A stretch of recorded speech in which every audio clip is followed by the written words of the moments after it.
Many people ask themselves, how exactly did Gayton McKenzie and Kunene go from prison to becoming the rich and influential people they are today in South Africa? One is a government minister and Omnye Wabo is a member of the mayoral committee in Johannesburg, Africa's richest city. Their rise is a story of street hustlers who use the same street hustling tactics to navigate the business and political spaces. They made calculated moves, aligned themselves with powerful people, and use them like chess pieces to climb from nobodies to the influential public figures they are today, both in business, politics, entertainment, and sports. They went from lawbreakers to lawmakers. To their haters, their journey shows how easy it is to penetrate South Africa's political system. For their supporters, it demonstrates the fairness of our constitution and the effectiveness of our correctional services system in rehabilitating ex-offenders and reintegrating them back into society and giving them a second chance to rebuild their lives. I find their story fascinating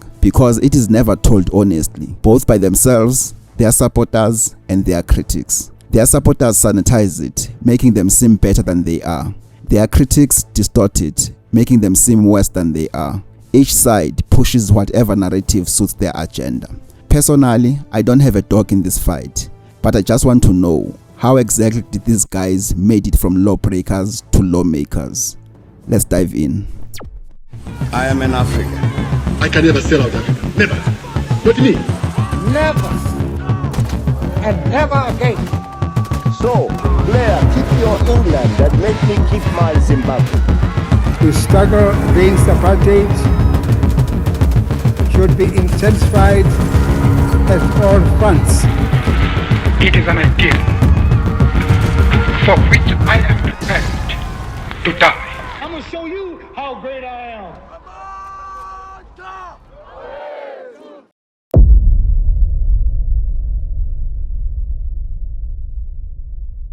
Kunene was born on the 21st of October 1970 in Odendaelras, a small town in the Orange Free State, now Free State Province in South Africa. He went on to study at Vista University in Bloemfontein, where he trained to become a teacher, specializing in English and history. After completing his studies, he remained in the Free State and worked as a school teacher for some time. He used his salary to start a ship-in, where he was selling alcohol after work. He then convinced his desperate and mostly poor customers to join his Ponzi scheme, which is a fraudulent investment scam that makes the person at the top rich by taking money from those at the bottom of the pyramid, similar to the M in recent years. This scam resulted in Kunene being arrested and sentenced to 6 years in prison in 1997. During his time behind bars, Kunene became known for organizing parties and events aimed at boosting morals and fostering goodwill among inmates. These events earned him significant influence and popularity among other prisoners. Another young man named Gayton McKenzie, 4 years younger than Kunene, was born on the 10th of March 1974 in a small town called Heidedal, also in the Free State Province. At the young age of 16, he was already a member of a criminal gang and got involved in criminal activities such as heist and armed robberies, which led to his arrest and imprisonment in the same Grootfontein prison as Kunene. While in prison, Gayton McKenzie exposed corruption within the correctional services using a hidden camera. He then testified in the Jale Commission of Inquiry, which was set up by President Thabo Mbeki to investigate this widespread corruption and abuse in South African prisons. As a result of his testimony, Gayton became a target of prison gangs who viewed him as a snitch. These gangs planned to kill him. During one of the planned attacks, Kunene alerted Gayton McKenzie of a planned ambush and handed him a knife to defend himself. That act of kindness by Kenny saved Gayton's life. In return, Gayton McKenzie recruited Kunene into his gang to ensure his protection in case he also becomes a target, for warning him against the planned attack. This movement laid the foundation of a strong bond of friendship and brotherhood between the two of them.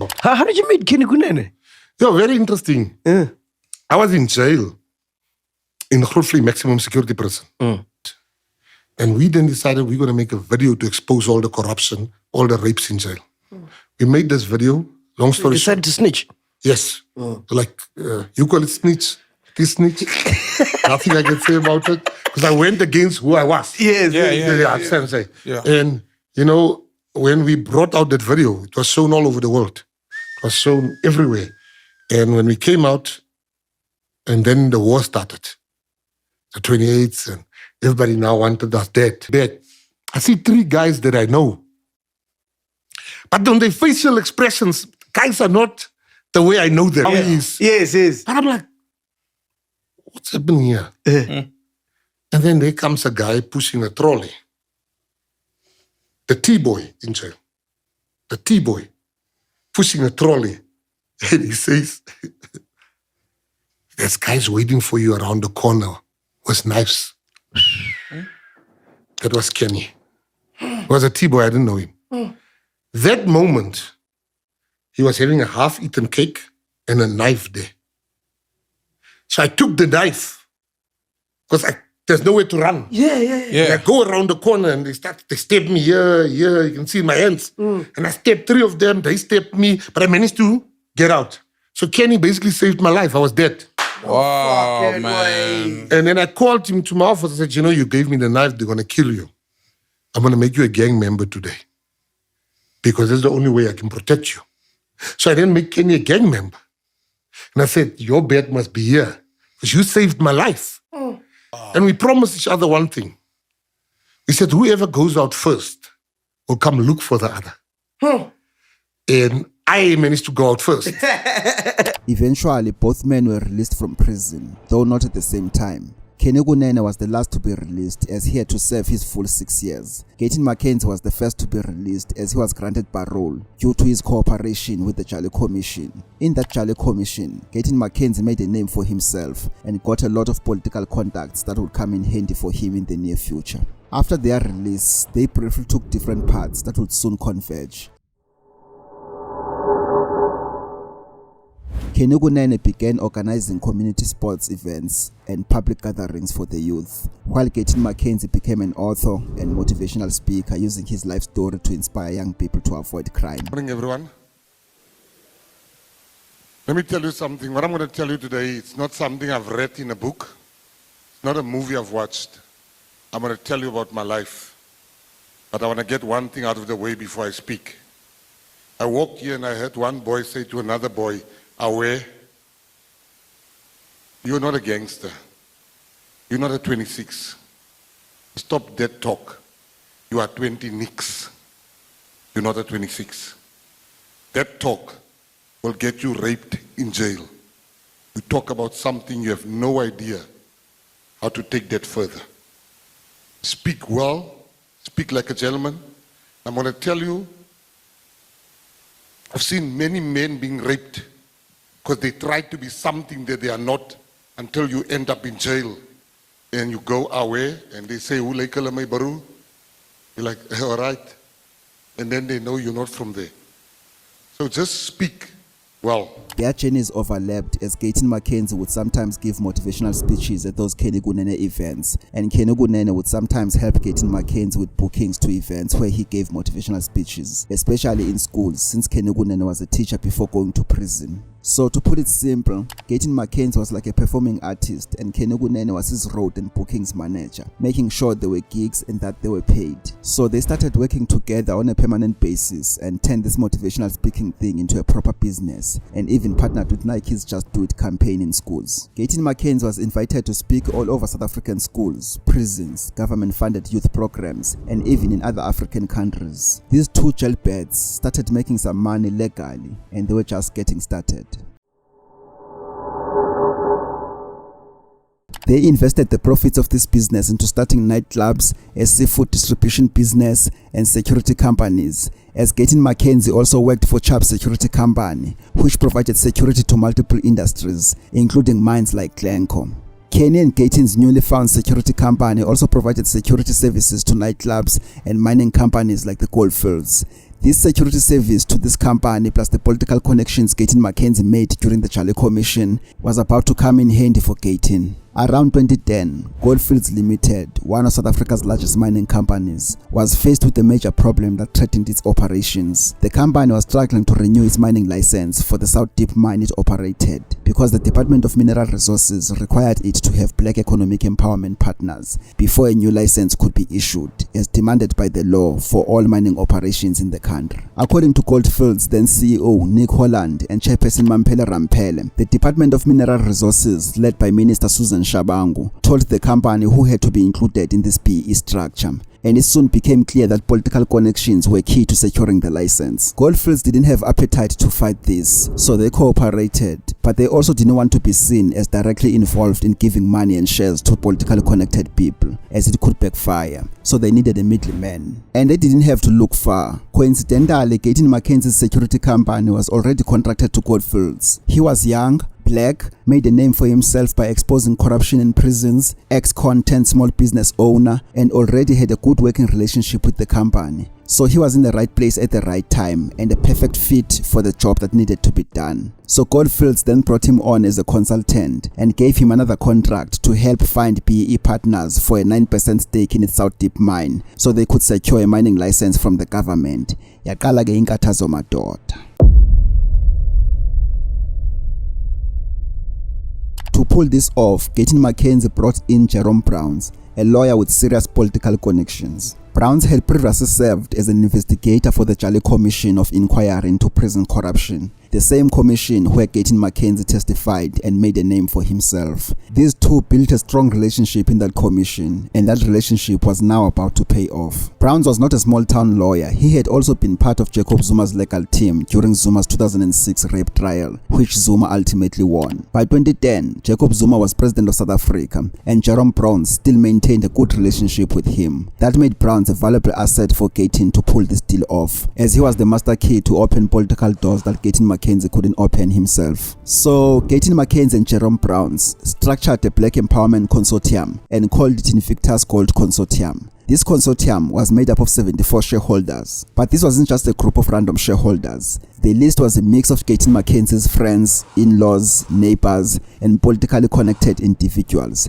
and most importantly, Jacob Zuma's loyalists. Some of the most notable names included Jerome Browns himself, who was Jacob Zuma's lawyer during his rape trial, Baleka Mbete, then chairperson of the ANC and Jacob Zuma's ally, KB Maphatso, Jacob Zuma's loyalist and MKVA leader, Dudu Myeni, chairperson of Jacob Zuma Foundation and chairperson of South African Airways during the Gupta years, Limpoane, a widow of Chris Hani, James Mutlatsi, chairperson of Shanduka and a close friend of President Cyril Ramaphosa, Glenn Mandla Msimang, a daughter of Mavuso Msimang, who is an ANC veteran, Ashwin Willemse, a former Springbok rugby player, Zinzi Mandela, a daughter of former President Nelson Mandela, Thuto Sibongile Ngobi. I am not sure if he is related to Thomas Ngobi, the former ANC Treasurer General. Thomas Ngobi was very close to Jacob Zuma, so much so that Shapir Sheikh, Jacob Zuma's financial advisor, established a company and named it Ngobi Holdings. During the arms deal saga, this company was used to channel bribe money from the French company Thales, disguised as consultation fees, and some of that money was used to settle all Jacob Zuma's debts in exchange of Zuma's political influence to award the arms deal contract of 30 billion rands to Thales. Another interesting thing is that this Thuto Sibongile Ngobi also appears to be a medical doctor by profession, and he gave evidence as witness number 7 during Jacob Zuma's rape case in 2006, which he eventually won. Mail and Guardian also reported that in 2011, Amapungane obtained a declaration of assets by Duduzile Zuma, which included Goldfields among shares that she owned. But her name doesn't appear anywhere on the published shareholders list, so I guess that was fake news. Gayton McKenzie and Kunene also didn't appear on the shareholders list themselves, as Gayton McKenzie played the role of a B.E.E consultant for this deal, and he appointed his friend Kunene as a public relations consultant for the newly established Invictus Gold Consortium. In total, this Black Economic Empowerment deal was valued at 2.1 billion rands, and out of that, Invictus only received 330 million rands in both cash and shares, divided among its 74 shareholders. What happened to the remaining 1.77 billion rands remains unclear, but what is clear is that this deal changed lives. Gayton McKenzie and Kunene as consultants became super rich overnight. Now, with their newly found wealth, they bought mining rights for Central Rand Gold, covering about 270 kilometers squared. They aimed for large-scale gold production between year 2010 and 2012. And they didn't just stop at mining. They also diversified into restaurants, logistics, transport, energy, and entertainment. Now, the boys were not just rich, they were rich. So rich that they made Mandla Mthembu look like a small boy. And for Gayton McKenzie and Kunene, it was time to let South Africa know they had arrived. And they did it in style. Money bags, champagne. If you ain't getting money, it's a damn shame. living life good, it's a ZAR thing. Ex-convicts making money, getting fame. Fresh out of jail, now we got 2 jets. Bottle popping, and we signing $1 million checks.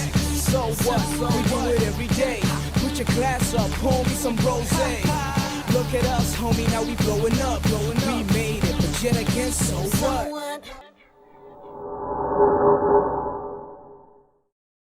In late 2010, they invested 25 million rands into launching Club ZA, an elite nightclub brand that quickly became the go-to place to socialize for celebrities, media personalities, and young politicians like the ANC Youth League leaders such as Fikile Mbalula, Zizi Kodwa, Floyd Shivambu, and Julius Malema. Everyone wanted to rub shoulders with Gayton McKenzie and Kunene, the new young black and rich celebrity businessmen in town. It was during this time that many South Africans, myself included, first became aware of Gayton McKenzie and Kunene. They were living the high life and didn't shy away from showing it, as they even had a reality show called So What. Club ZA was more than just a club, it was a statement and a symbol of success, status, and swagger. There's Kenny, baby.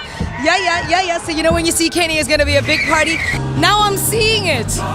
Kenny is cheating on me. Kenny, you're supposed to be my husband. Hi, ladies, he's mine.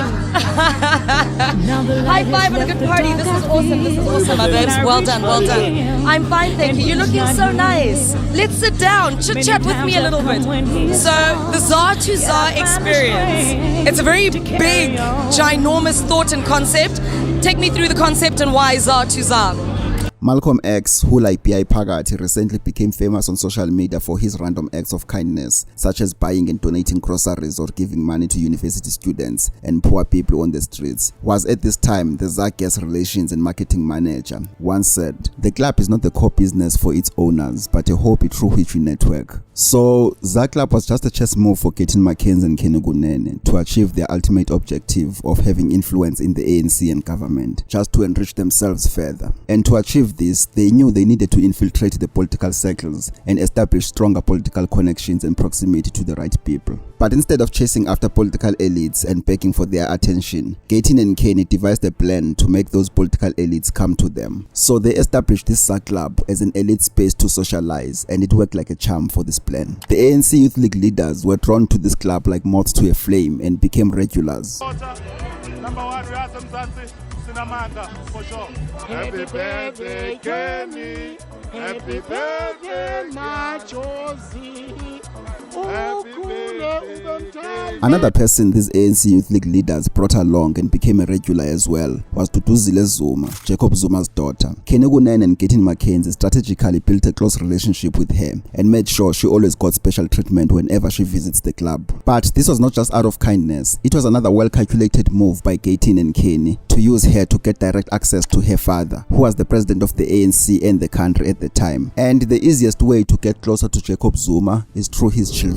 Now check this. At the time, Duduzile Zuma was engaged to Lonwabo Sambudla, and the couple was preparing for their wedding in 2011. So spotting an opportunity, Gayton McKenzie and Kunene approached Duduzile and Lonwabo and proposed to organize their wedding free of charge. They offered to handle videography, photography, and the full wedding decor of Parisian theme ceremony at no cost at all. They even gave Duduzile Zuma shares at the ZA Club as part of this deal to have exclusive rights to organizing their wedding and exclusively own the footage. The couple agreed. ZA Club, leveraging its resources and influence, delivered a flawless event that left a lasting impression, not just on the couple, but on Jacob Zuma as well. The wedding was a great success and was labeled the wedding of the year. Gayton and Kenny now got the attention of Jacob Zuma and direct access to him. The boys were Phakathi inside and perhaps celebrated too much, because coming from that wedding, Gayton McKenzie crashed his fancy car but luckily survived. The wedding was an exclusive, high-security affair, and the photos were deliberately kept away from the mainstream media. The only platform that had the right to publish them was a website called zaonline.co.za, owned by Gayton and Kenny. This instantly created a buzz across the country and high traffic to that website. Every major media house wanted those photos, and they had to buy or license them from ZA Online. The strategy paid off very well, both financially and politically. So through Duduzile Sambudla Zuma, Gayton and Kenny established a strong direct connection to President Jacob Zuma, and following this, they got more deals as B.E.E. partners, more mining rights, and made even more money.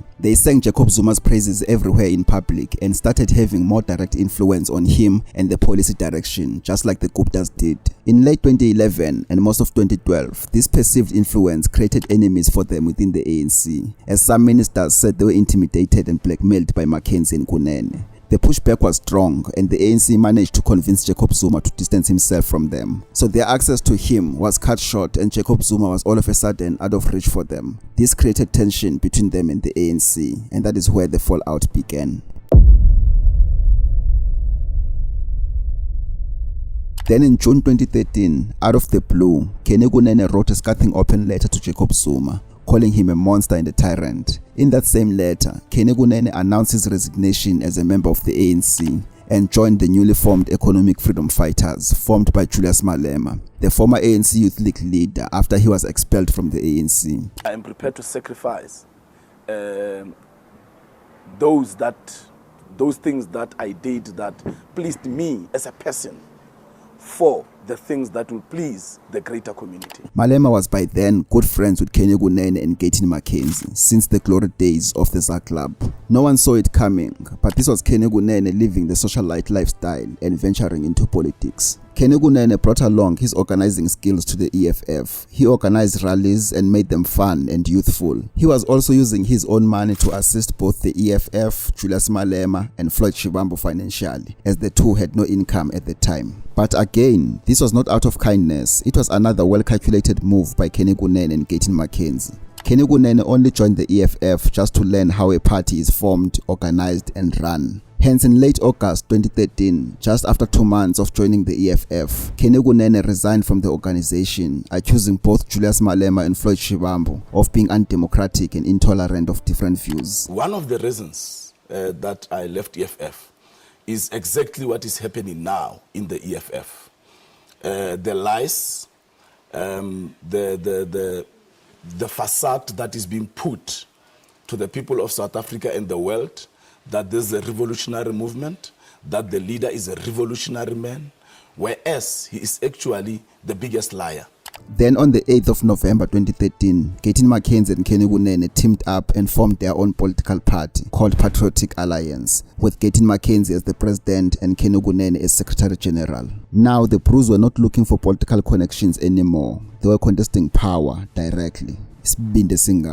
Now, the Patriotic Alliance initially positioned itself as the rival of the EFF. Both parties contested the 2014 general elections as their first election, and the PA performed dismally. They didn't get a single seat in parliament, while the EFF got 25 seats in the same election. Then on the 21st of June 2014, following that embarrassing election for the Patriotic Alliance, Kunene announced that he was leaving his leadership position in the party to focus on his businesses. It was rumored that Gayton and Kene had a major fallout over the direction the organization needed to take moving forward. Kunene wanted a more aggressive national expansion, just like the EFF, while Gayton McKenzie wanted to build it step by step, starting by focusing on building a solid base of the party in colored communities through the local government elections and by-elections. They couldn't agree and Kunene left, but they never confirmed this nor attacked each other publicly. There was rumors of your relationship with Gayton McKenzie not being 100% okay. I mean, it was just a rumor, and obviously you can douse the rumor if it's not true. But how's your relationship now? Pre the party and now that you are doing Patriotic Alliance, how are things? Gayton and myself, we have a relationship that is very, very abnormal. Many people have said that. Our brotherhood can never be weak. It can never be weakened. It has never gone bad. It has never gone sour. It has been always strong, and it remains that strong. Then in 2016 local government elections, the ANC lost its outright majority in 4 metropolitan municipalities, namely Johannesburg, Tshwane, Nelson Mandela Bay, and Ekurhuleni, and was forced to form government through coalition with smaller parties. The Patriotic Alliance also did very badly in these metros, as they only won 1 seat in Johannesburg. But they did well in some small colour-dominated municipalities in the Western Cape and Northern Cape, and they formed coalition with the ANC in municipalities like Beaufort West and Lensburg. Now, even though Kunene had left the leadership position in the Patriotic Alliance, but he was still part of these coalition negotiations between the ANC and the PA, and they used these negotiations with the desperate ANC to re-establish their connection and access to President Jacob Zuma, and they did. Then on the 15th of June 2017, Minister of Mineral Resources, Mosebenzi Zwane, gazetted the 2017 Mining Charter, which raised the minimum level of black ownership in mining companies from 26% to 30%. To the people of South Africa, the Mining Charter has been gazetted on the 15th of June, a day before Youth Day, thereby giving all of you, the masses, the underprivileged, the black people, an opportunity to come and contribute in the wealth of your country, as we have promised you initially during the Freedom Charter, that the wealth of this country belongs to all the people of South Africa. This Mining Charter seeks to achieve exactly that. We have already set aside 30% black ownership, of which 14% will go to the entrepreneurs, 8% will go to the communities, and 8% will go to those workers coming from areas as far as Eastern Cape, KZN, and coming to work. And when they go back home, under normal circumstances, they have got nothing to show. We are saying, using this important tool, the Mining Charter, those people will be emancipated and will go home with something. We're calling upon the young people of this country, those who have graduated and they are sitting at home because there is no job opportunities. Others are washing cars with their qualification. Come on board. We have pronounced the equity in the sector. Come and join us and take South Africa forward. Gayton McKenzie supported this loudly in public while it was still being debated in Parliament. What is your stance on that one, Gayton? Well, let me start by saying that I'm a big supporter of the new Mining Charter. And where I disagree with Mr. Rocha here is because he's speaking from the premise that all mining houses in South Africa has got 26% already. While I can tell you as a fact that most of them, it's got 0 B.E.E partners. They've never done anything. So those will be new entrants. Those will be new people because most of them has not done that.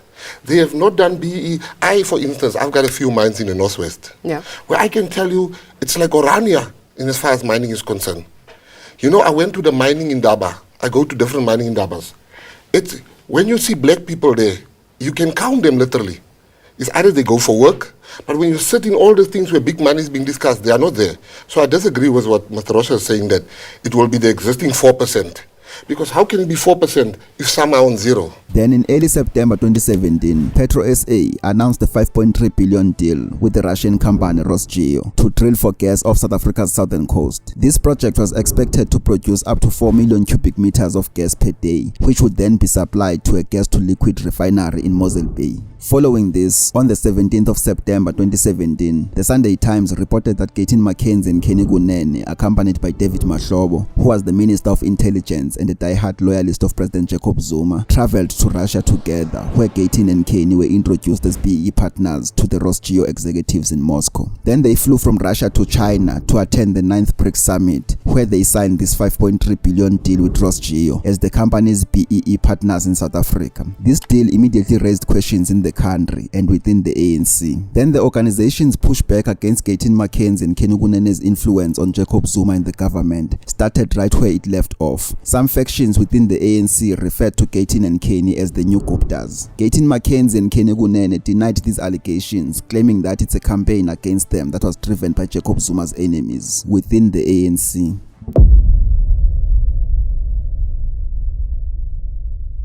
So they started fighting back, especially against Cyril Ramaphosa, who was seen as a front-runner against Nkosazana Dlamini Zuma, who was endorsed by Jacob Zuma to succeed him as president of the ANC and the country. Gayton and Kunene saw Cyril Ramaphosa and his faction as a threat to this lucrative deal.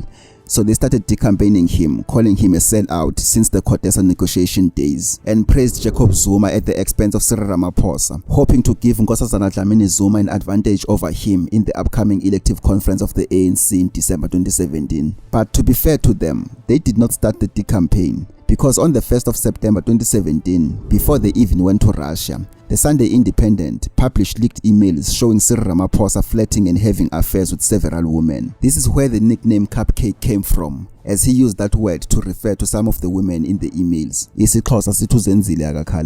But here's the thing, this Sunday Independent newspaper is owned by Segunjalo Investments, and Segunjalo Investments is owned by Dr. Iqbal Sev, a die-hard supporter and loyalist of Jacob Zuma. Iqbal Sev bought this newspaper in 2013 through an investment from Public Investment Corporation during the tenure of Jacob Zuma as president of the country. But that is a story for another day. So, at the time these Ramaphosa emails were leaked, the Sunday Independent newspaper was edited by Stephen Mutale, who took over after being fired as editor of the Citizen newspaper on the 16th of November 2016. The Citizen accused him of using the newspaper to support Jacob Zuma and Nkosazana Dlamini Zuma. But Mutale successfully challenged the dismissal in court and was reinstated, but resigned shortly afterwards and joined the pro-Zuma Sunday Independent newspaper as editor in May 2017, just 7 months before the Nasrec conference. And that is when the decampaigning of Cyril Ramaphosa by Sunday Independent newspaper got intensified. So, building up to the ANC elective conference in December of the same year, the Sunday Independent newspaper was heavily campaigning for Nkosazana Dlamini Zuma, while aggressively decampaigning Cyril Ramaphosa. Hence, on the 1st of September that year, they leaked these emails, but the story backfired and they retracted it and apologized to Ramaphosa. Then Stephen Mutale was placed on stress leave. But despite all this, the story did not die. After the Sunday Independent retracted it, a new website called Weekly Expose was launched and kept the story alive, even adding new claims. This website, together with the Gupta-founded New Age newspaper, then owned by Mzwanele Manyi, continued with this campaign against Cyril Ramaphosa. These publications amplified these allegations almost every day in the run-up to Nasrec conference. Many people suspected that Weekly Expose was owned by the Guptas, but Amapungane investigative journalist revealed that the owner was actually Kunene. Then after this revelation, on the 6th of September 2017, Kunene's car was shot at in what he alleges was a hit. The interesting thing is that when this happened, Kunene was coming from his friend's house. But who is the friend in question, you may ask? The friend was Stephen Mutale. But there were strong counterclaims that Kunene staged this hit to make it look like it was Cyril Ramaphosa who ordered it, in retaliation following the revelation that Kunene was the owner of the Weekly Expose website. Then on the 10th of December 2017, just 6 days before the start of the ANC's elective conference in Nasrec, Gayton McKenzie released a book titled Kill Zuma by Any Means Necessary. In the book, Gayton McKenzie painted Cyril Ramaphosa as a sellout for removing Jacob Zuma and Thabo Mbeki from the Codesa negotiations while they were out of the country. Fast forward, and then military intelligence, together with 3 foreign intelligence, CIA, Mossad, and MI6, came up with an operation called Operation Scrum. Operation Scrum had one thing in mind, to make sure that these 2 gentlemen, Thabo Mbeki, Jacob Zuma, does not sit at the negotiating table. Mandela and Nkobi was invited to North America. Zuma and Mbeki was invited to London. When they got to London and Mandela got to North America,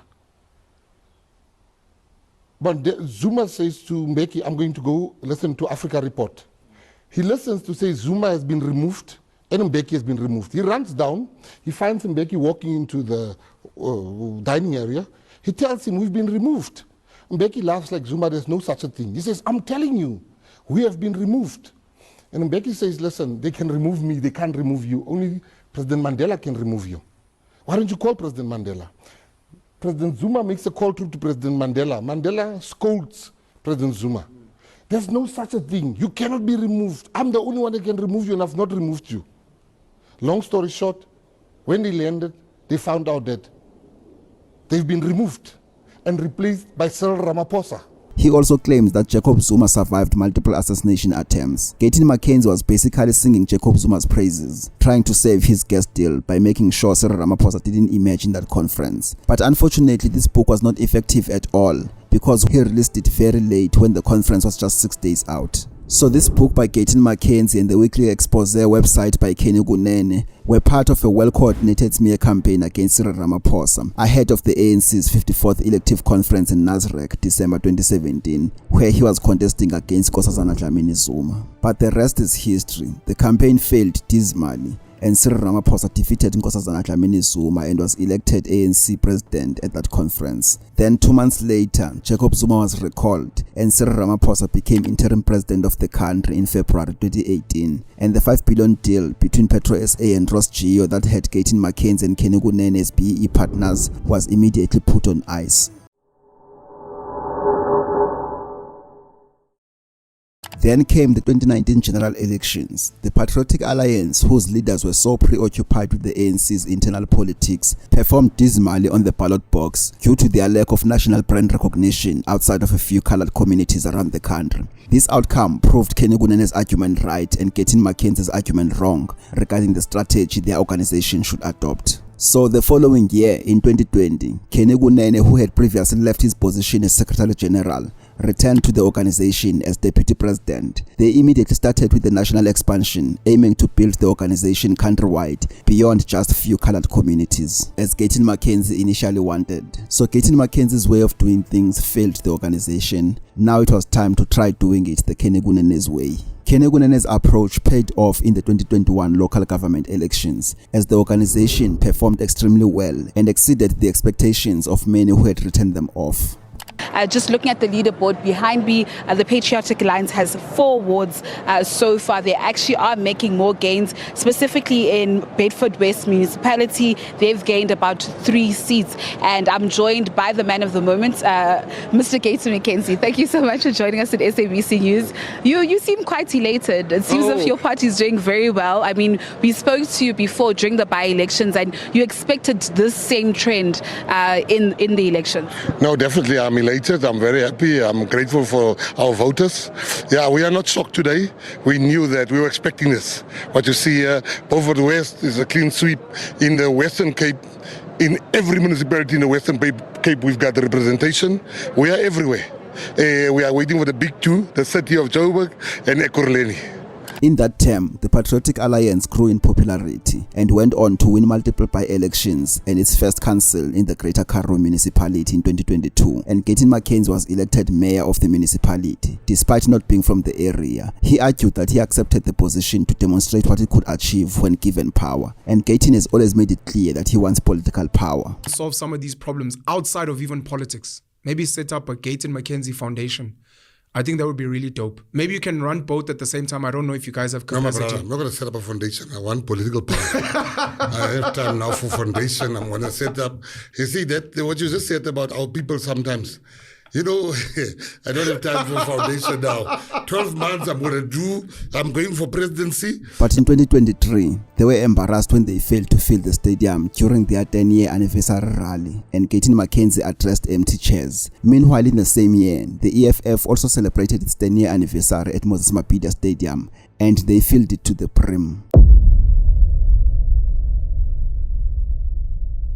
Then in the 2024 general elections, the Patriotic Alliance performed extremely well and got 9 seats in parliament. The ANC lost its majority for the first time since 1994, but remained the biggest party by vote share. So they decided to lead the formation of the new government and decide what type of government it would be. The options were coalition, minority government, or the government of national unity. Each had its own risks for the ANC, especially the coalition. Because if they form the coalition with the EFF, the economy and the rand would tank. And if they form the coalition with the DA, they would be accused of selling out and their electoral share would drop in the future elections. And the minority government would be unstable and very bad for the country. So instead of a coalition or minority government, they opted for the government of national unity and invited every political party in parliament to form part of this government in exchange for ministerial positions and portfolio chairmanships. But some parties made impossible demands and got left out, while others outrightly refused to join and opted to be in the opposition, which is good for democracy, I must say.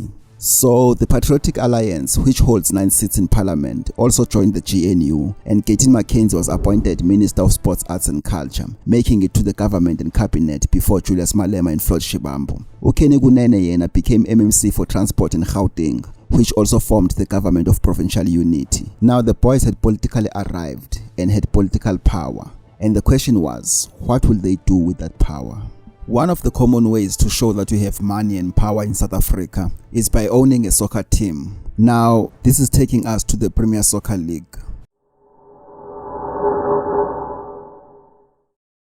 So, the Bloemfontein Celtic, nicknamed Isiwelele, was a South African soccer team based in the Free State, a province where Gayton McKenzie was born and raised. This team is part of South Africa's rich football history, and everyone, including its opponents, loved it so much because of the energy its supporters always brought into the stadium whenever the team was playing.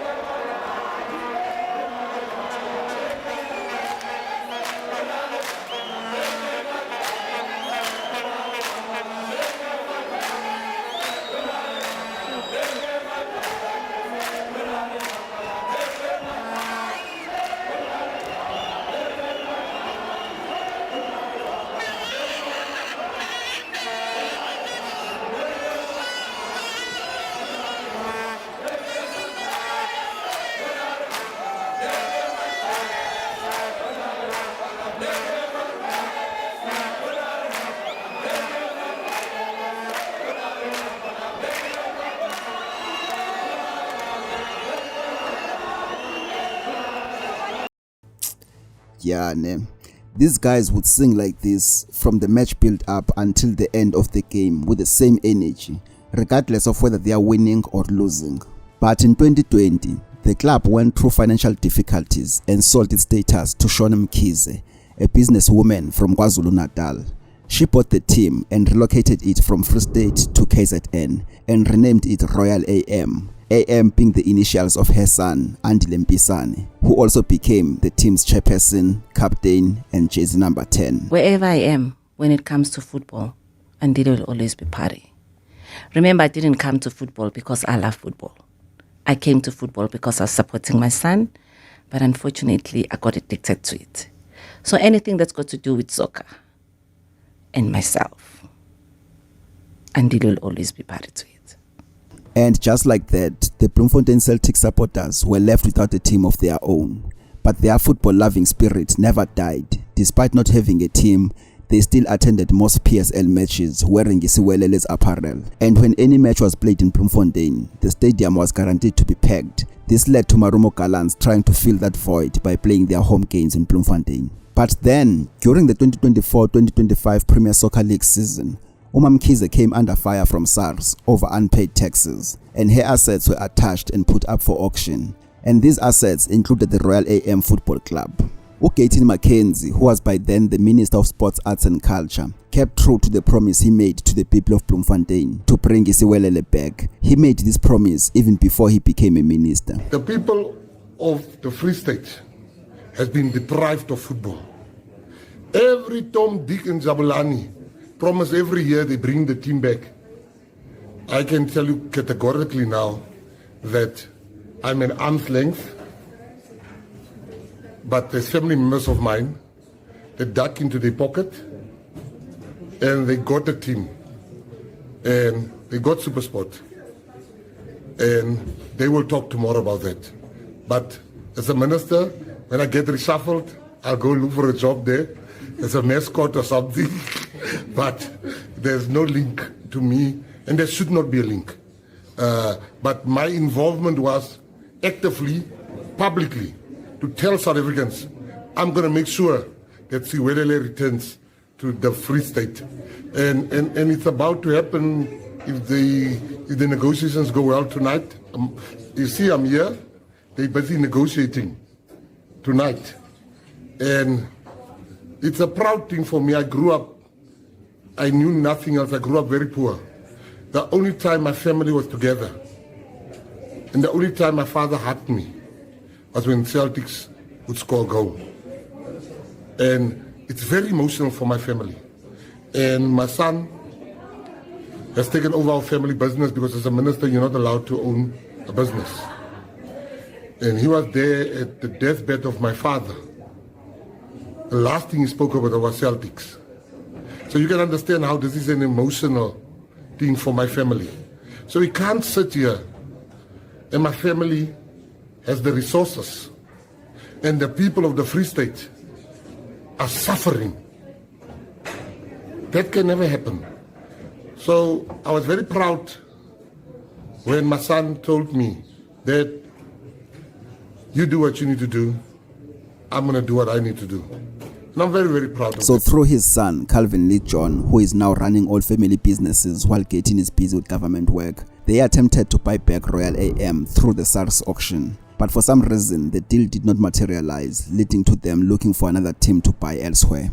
So another team that was up for sale was the SuperSport United, which also has a rich history in South African football and produced a lot of iconic players and coaches. But unfortunately, this team was also going through financial difficulties because it was owned by MultiChoice through the SuperSport channel and DStv, which also sponsored the PSL from 2020 to 2024 and the DStv Diski Challenge from 2014 to date. But now MultiChoice was having financial difficulties of its own as a company, which later resulted in it being sold to a French company named Canal Plus. So as part of saving costs, they withdrew from sponsoring the PSL in the 2023-2024 season and put the SuperSport United team up for sale for 50 million rands. So Gayton's son, who was already shopping for a team, made an offer to purchase the SuperSport United Football Club. He says he raised these 50 million rands by selling off some of the family businesses, mining rights, stocks and properties. He closed the deal and bought the SuperSport United and renamed it Isiwelele Football Club, as the Bloemfontein Celtic name is still a trademark and copyright of the previous owner. In their first match of the 2025-2026 season, Isiwelele played against Golden Arrows and won 3-1. But since then, it has been downhill for them. And I'm not going to get into that, but just know it is now a shit show. But nevertheless, at that point, for about a month, it really seemed like Gayton McKenzie and Kunene had reached the levers of power, both politically and in sport. Those are achievements that some of us can only dream of. Things were really going well for Amajita, and it seemed like nothing could go wrong. But something, or some things, did go wrong. Terribly wrong. Zajika izinto. Their criminal past seems to always follow them, making it difficult for the general public to fully trust them and believe that they are truly reformed. On the 6th of July 2025, KwaZulu-Natal Police Commissioner Lieutenant General Nhlanhla Mkhwanazi held a press conference and made a series of scathing revelations. This press conference revealed a lot about the underworld criminal activities, political killings and police corruption, and accused the police minister Senzo Mchunu of playing a part in these criminal activities, leading to him being put on suspension and replaced by Feroz Kachaila. Mkhwanazi also revealed that the gun that killed the popular Pretoria DJ and club owner, DJ Sambodi, was found in KZN. Following this Nhlanhla Mkhwanazi's press conference, President Cyril Ramaphosa established a commission of inquiry headed by retiring Judge Mbuyiseli Madlanga to investigate this matter and report back to him in 6 months. Now, Gayton McKenzie made a public statement that he would also like to go and testify in that commission because he knows things. Mkhwanazi is blaming the minister Mchunu, the minister and them are blaming. So let's get to the truth of it. It's just that people must understand it's frustrating when you want action right now and you want things to happen. But this thing is so delicate that I'm telling you, what is going to come out of that? South Africans must be ready. I'm also going to testify at the commission because I know things. If they call me, I'm going. About these guns in the Western Cape that kills our people. This one is not get your popcorn ready. Go and get the popcorn factory ready because this thing, the corruption is going to come out of there.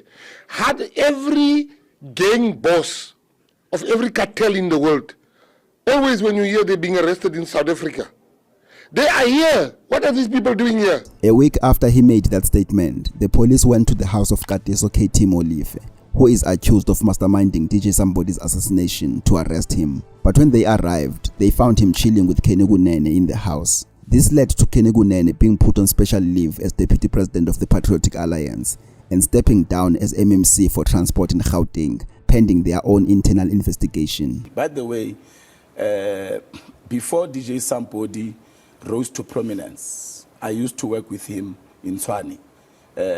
Sunnyside, before he even opened a place I used to work with him. I actually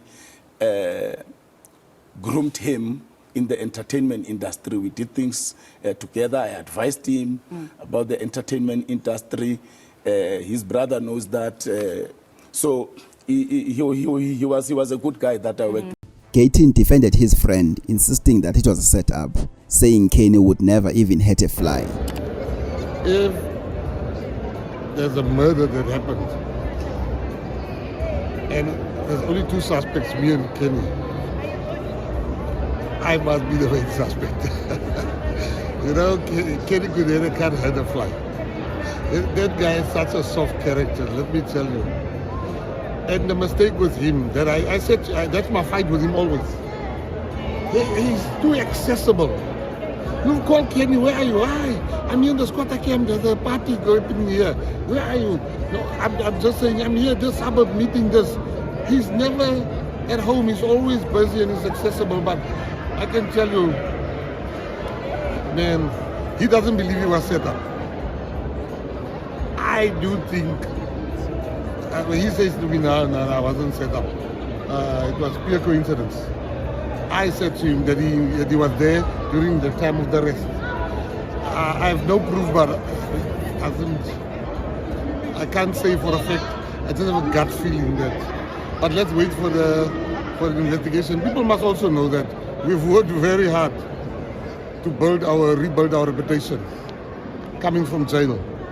We've worked very, very, very, very hard.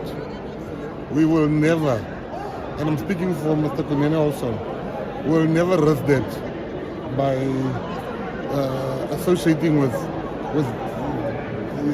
even these guys, you know, even if they did this thing, if they are guilty, I was just looking at this thing. One gun killing 10 people. These are amateurs. Honestly, in the crime underworld. So why would we even mix with criminals? I'm just, you know, if you look at these things, I know crime.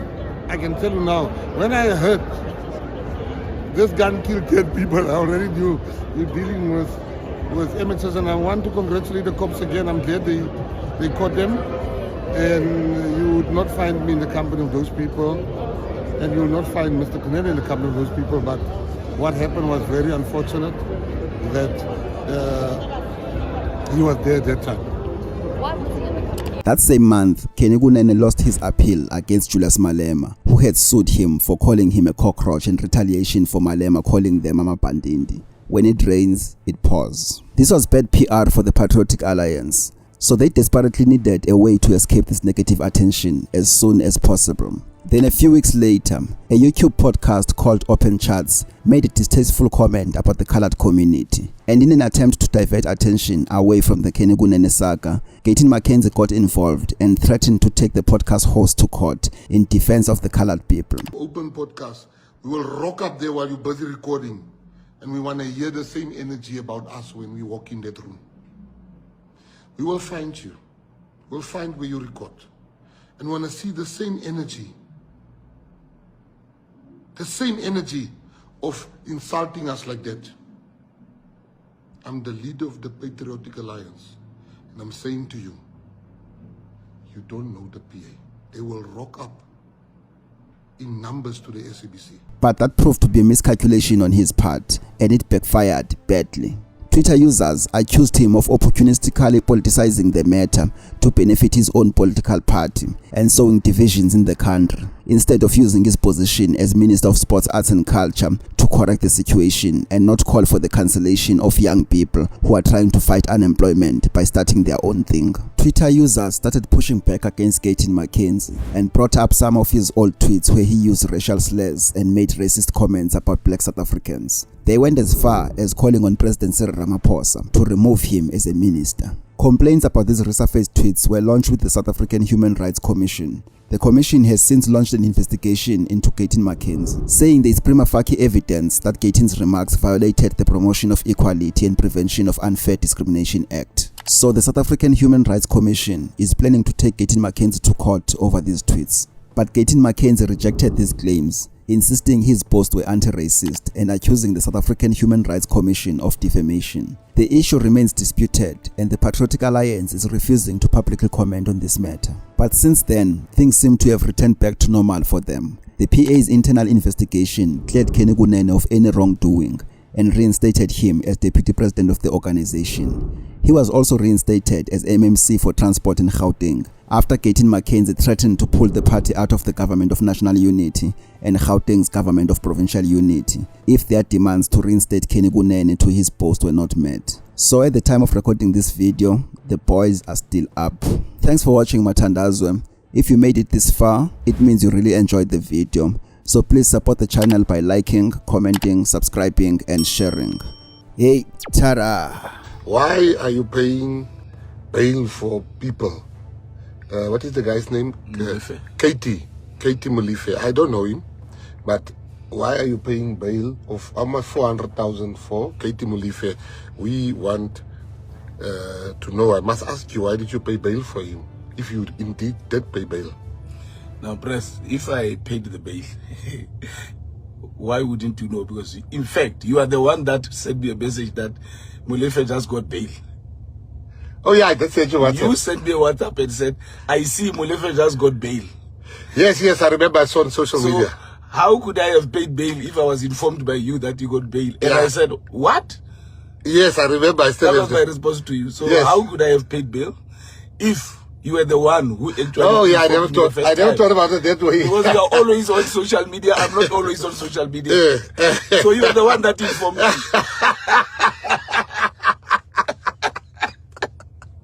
Yeah, it's true. Yeah, that's true. Yeah. I saw on social media that thing as Katie Molefe has been paid bail. The bail has been paid for him. So I sent the DP actually a WhatsApp, and he said, "What? He got bail?" I said, "Yes, he got bail." So yeah, DP. So it's a lie that I paid Molefe's bail. I did not pay his bail. I was not even aware that he got bail. It is the press that sent me the message that he got bail. And I just responded the way. My response was clear that I was not even aware that he got bail. So it's a lie.